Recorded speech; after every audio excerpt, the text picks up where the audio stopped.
పోలీసులు రాజ్యాంగ విలువలకు కట్టుబడి పనిచేయాలన్నారు మాజీ మంత్రి శైలజానాథ్.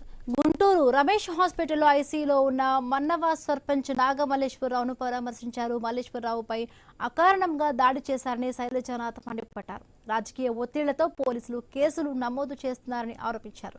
నాగమల్లేశ్వరరావుకు వైసీపీ అన్ని విధాలుగా అండగా ఉంటుందని భరోసానిచ్చారు.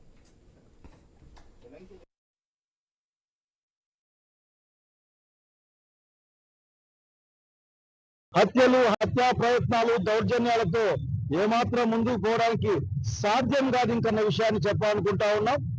నాకు ఒక మాట అనిపిస్తుంది, ఎందుకు జరిగింది ఈ కార్యక్రమం అంటే, దశాబ్దాలుగా ఒక పంచాయతీలో ఒక దళిత కుటుంబం పెద్ద కుటుంబంగా ఉండి రిజర్వేషన్తో సంబంధం లేకుండా అక్కడ గెలుపొందుతూ చివరికి మొన్న ఎలక్షన్ లో కూడా 19 కంటే 24లో ఎక్కువ ఓటు సంపాదించే గ్రామాన్ని మీరు చూసి భయపడ్డారు.